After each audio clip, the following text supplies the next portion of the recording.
Insight, we are choosing Facebook as a business. We're going to find out their problems, we'll be discussing that, and then we'll be telling us how we're going to conduct a survey around that. So Facebook was invented in 2004, and how does Facebook make money? Basically, Facebook makes money in many different ways. One of the most profitable one is advertising, of course. And Facebook has always been supported by many different ads, and most likely it will stay like this. There were rumors that people will have to pay for access to Facebook, but it stayed as rumors for maybe 5 years. And the marketing strategy consists out of 7 steps: discover, set goals, set budget, have a strategy, create, implement, and analyze. As it is known, Facebook algorithms have changed and it is changing like quite often. So for the marketers, it became more harder to reach a client. Back in the days, it was really easy. You just create a page, you upload photos, and you write back to the clients who comment on your photos. But today, it's quite harder because you have to do all this, plus you have to be up to date with your products. And you have to use the paid Facebook advertising, because there are so many companies on Facebook who want to use Facebook for advertising, and it costs much. We have 3 objectives that we want to try and achieve. Our first objective is to find the reason for people leaving Facebook. The aim of this research is to understand why customers are deactivating their accounts and why they want to stop using the Facebook services. Our second objective is to measure customers' perception of Facebook. This research will aim to understand what people think about Facebook and how they perceive its image and services.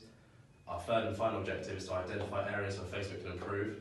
Facebook will aim to improve its service, brand image and perception in order to keep its customers. Methods. Since we're trying to understand why people are leaving Facebook, we've decided to make a questionnaire when they can click and decide which options they're taking.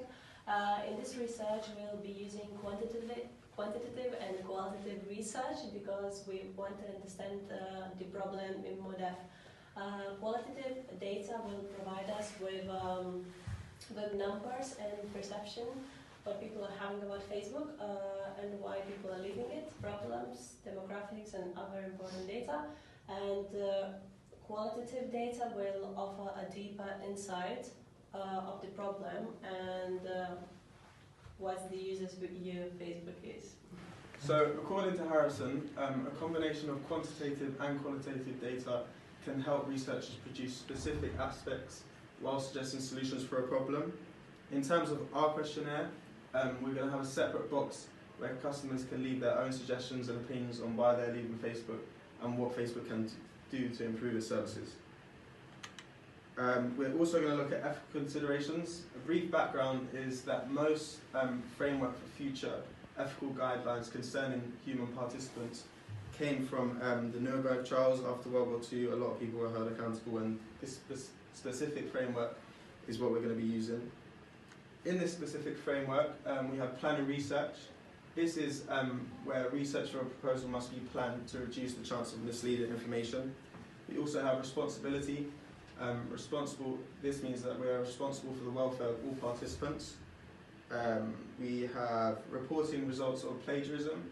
We have to make sure all our data is our own and not copied off anyone else. We also have law. It must comply with the laws and regulations of the country we're operating in. So for us it would be the UK.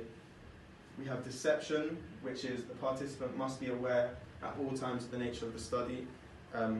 If the person is not, it could lead to legal things happening.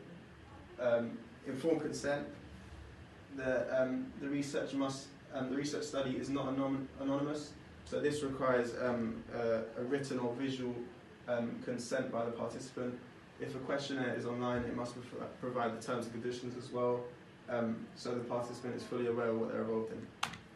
Okay, so how we're going to be measuring and evaluating our work is also going to be how we're going to data collect it. But our questionnaire will be in a Likert style. So, for example, one of our questions might be, Facebook posts too much harmful content, and then a respondent would answer either they strongly agree, they are unsure, disagree, or strongly disagree. So basically these responses are going to be quantitative, and so for that means that we're going to need to use the SPSS software, and this will be used to measure and evaluate our responses. This software can take information from files and use that information to gather trends, and it can also form tables, graphs, and yeah. So that's fine. Another way we're going to measure and evaluate this is going to be for when we use our qualitative response. So as previously said, when we do our suggestions box, we're going to need to be able to analyse and data collect that. And so we're going to be using the NVivo software, which specialises in qualitative responses.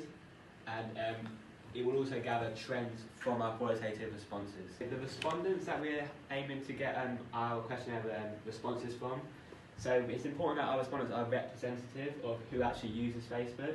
So samples that aren't representative are often, the samples that are representative are often reliable sources, and that gives us more credibility.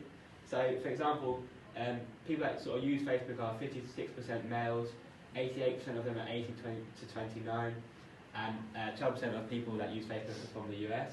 So we're hoping to gain that people that are responding to our survey are from these areas and are these ages. Come to a final budget, we've looked at 4 different factors. The first factor we looked at is SurveyMonkey, which is an online questionnaire, which costs £78 for the month. The second factor we're looking at is the NVivo software, which allows you to collect qualitative data. This costs £999 for the year. The third piece of software we're using is the SPSS. This costs £38 for 6 months, as it's the shortest package available, and our questionnaire is not going to be going on for much longer than 6 months. We'll also be purchasing 2 computers to help collect the data, to help create graphs and to help finalise what we've got. And this comes to an approximate total of £3,115. Next slide, please. Jake, come on, mate. That's quickly the timeline. So basically it's going to be roll over 3 months, and in the first month we're going to be looking at how we're going to prepare the survey. So that'll be research questions, agreeing on the sample size, finalising the questions, etc. And in the second month in February, we'll be using that information, we'll be collecting it with our software, SPSS and NVivo. And in the last month, we'll be inputting that data, finding trends, and then we're going to be coming up with a final report of our numbers to report back. And then, yeah. That's it. Thank you for watching our slides. Appreciate that.